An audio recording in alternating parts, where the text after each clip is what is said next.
like an angel fair in the clear sunshine.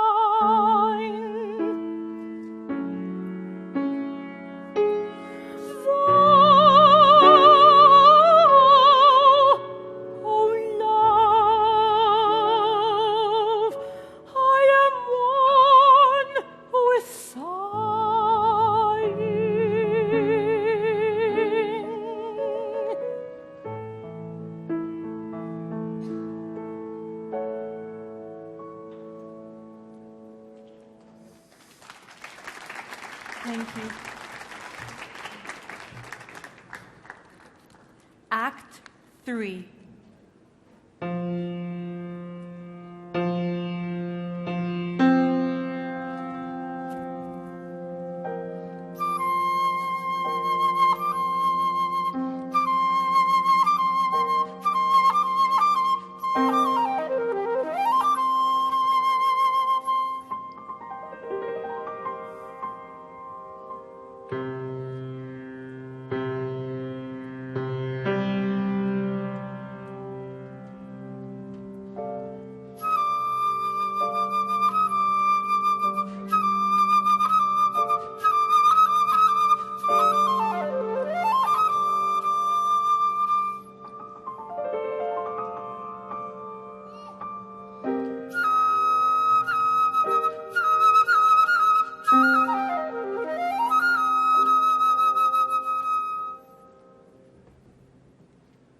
Athena, the goddess of wisdom, loved Odysseus and saw him sitting by the sea, looking across the water with great tears rolling down his face, and felt sorry for him. She knew, too, what troubles his wife and son were having in Ithaca while Odysseus was far away. She went to the gods and asked to help send Odysseus safely back home.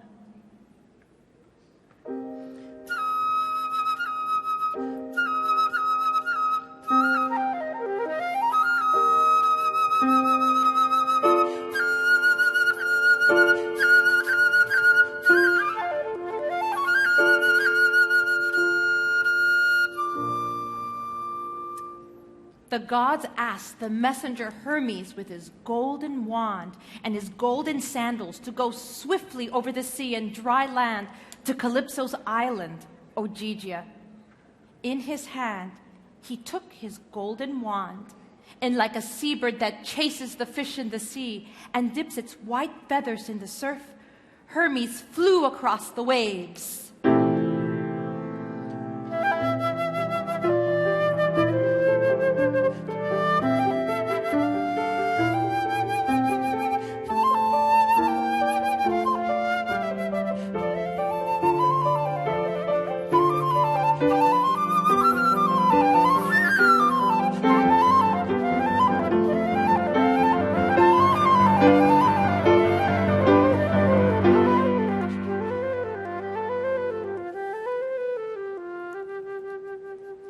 When he reached the island of Ogygia, he walked through the meadows of violets to Calypso's cave.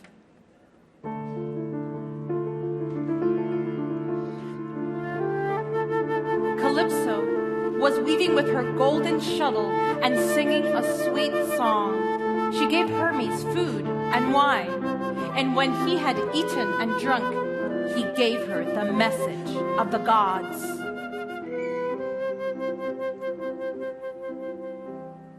When she heard that the gods commanded her to let Odysseus go, Calypso was very angry. "The gods are jealous of my happiness," she said. "It was I who saved Odysseus as he clung to the piece of wreckage that drifted in the sea and guided him safely to my island. Ever since have I been kind to him and loved him, and now you're taking him away from me."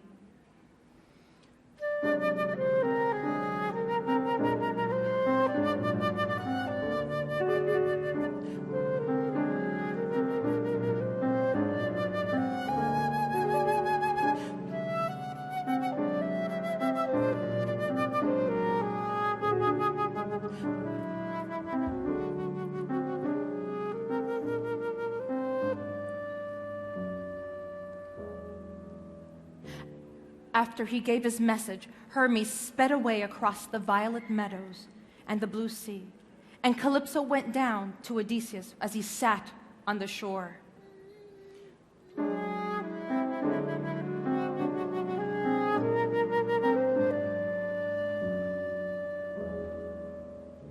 "Don't be sad, Odysseus," she said. "Get up and cut the trees on the other side of my island. Make a wide raft. In it I will place food and water and give you clothing and send a fair wind so that you can return to your own kingdom. It is the will of the gods."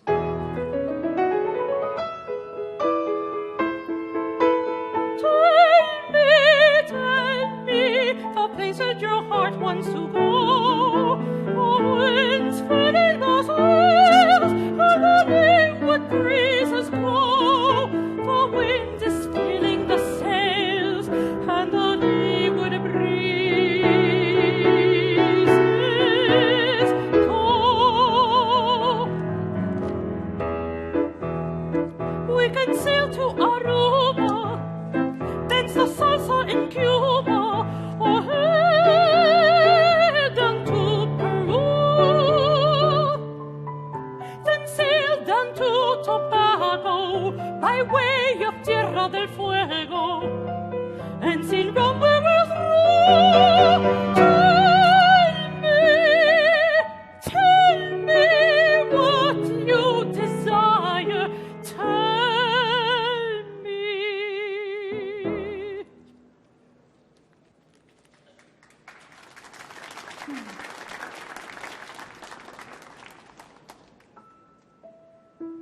Then,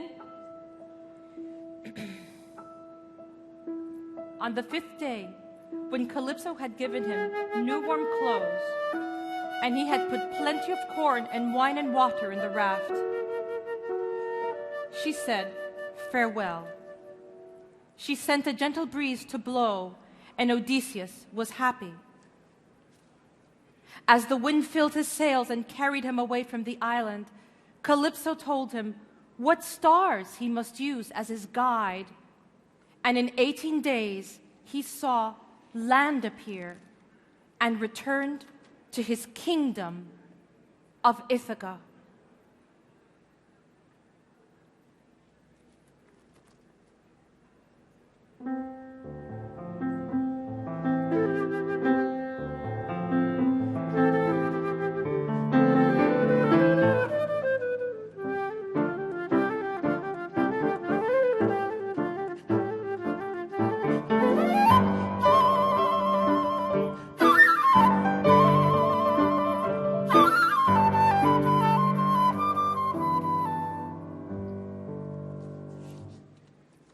Odysseus had gone quickly to work, and with the axe he had taken down at least 20 great trees, had neatly trimmed them and planed them. And that done, Calypso brought him other tools and a web of cloth to make sails. And in 4 days his work was done, and he drew the vessel down with rollers to the sea.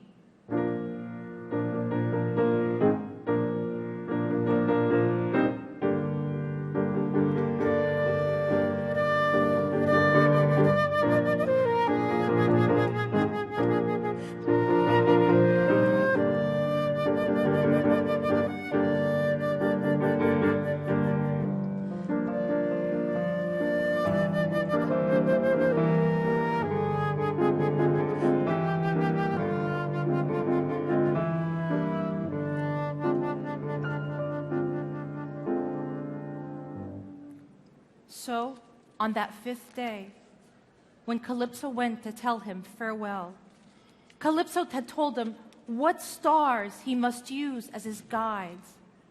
And so in 18 days, he saw land appear and was able to return to his kingdom and home of Ithaca.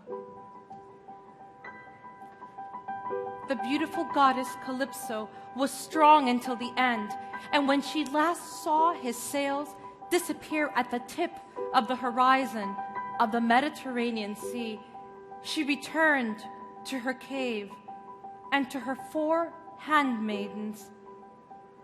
Her heart was forever broken.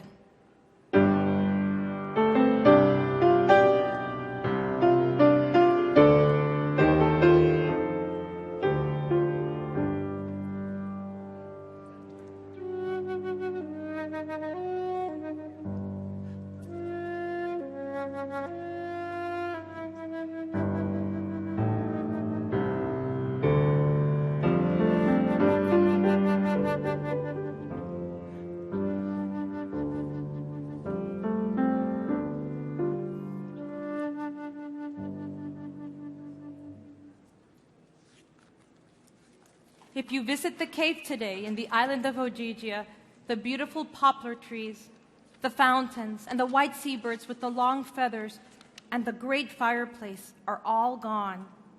But you can still hear the echo, the sound of Calypso's golden shuttle weaving a beautiful tapestry as she dances back and forth to the songs of her 4 handmaidens.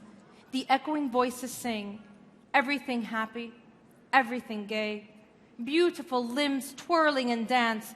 Dance, my love, come and dance with me.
One more.